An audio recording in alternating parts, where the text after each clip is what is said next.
The quiet disappearance. No one remembered the exact moment when Eleanor Hayes faded from the lives of others. There was no dramatic goodbye, no final argument, no tragic headline. She simply became invisible, slowly, quietly, and completely. Eleanor had once been a woman people relied on. She raised 2 children, supported a husband through years of unstable work, and cared for aging parents without complaint. Her life revolved around responsibility, sacrifice, and the belief that love, once given fully, would surely return. But life had its own plans. Her husband left first, not abruptly, but gradually. One day his clothes were gone, and the house felt larger and colder. He promised to call. He never did. Her children, grown and busy with their own lives, moved to distant cities. At first, they called every week. Then once a month. Then only on holidays. Eventually, even the holidays passed in silence. By the time Eleanor turned 68, she lived alone in a small, aging apartment at the edge of the city.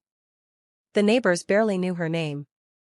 The days blended together: wake up, make tea, sit by the window, sleep. Her reflection in the mirror looked unfamiliar, thinner, quieter, older than she felt inside. Loneliness is not always loud. Sometimes it whispers. It settles into routine. Eleanor stopped expecting visitors. She stopped dressing nicely. She stopped believing she mattered to anyone at all. The hardest part wasn't being alone, it was feeling forgotten. Like a book placed on a shelf and never opened again. One rainy afternoon, while sorting through old boxes, Eleanor found a small notebook from her youth. Inside were poems she had written decades earlier, raw, hopeful words filled with dreams she had abandoned long ago. As she read them, something stirred within her. A faint ache. A forgotten part of herself whispered, "You were more than this." But the whisper felt foolish. Dreams were for the young, she told herself. Life had already passed her by. Or, an unexpected door opens. The change began with something small, almost insignificant. One morning, Eleanor noticed a flyer taped near the elevator: Community Writing Circle, all ages welcome. She stared at it longer than she intended. Writing. The word echoed inside her like a memory knocking on a closed door. She walked past it twice that week, telling herself she was too old, too tired, too irrelevant. But on the 3rd day, something pushed her forward. Maybe it was curiosity. Maybe it was desperation. Or maybe it was the quiet hope that refused to die. The community center was modest and warm. The room held 6 strangers, young and old, each carrying their own stories.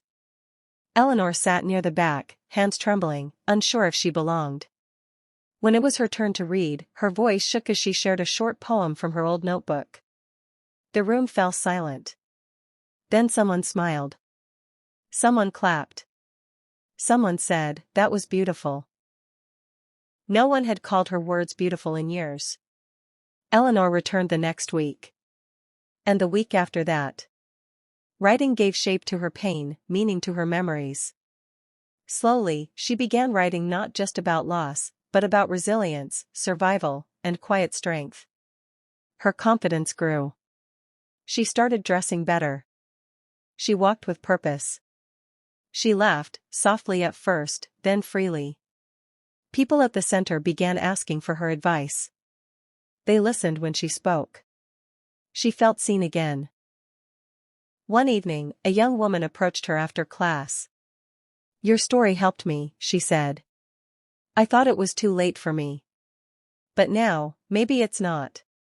Eleanor went home that night with tears in her eyes, not of sadness, but of gratitude. For the first time in decades, she felt useful. Needed. Alive. Life, it seemed, had quietly opened a door she thought was forever closed, becoming remembered again.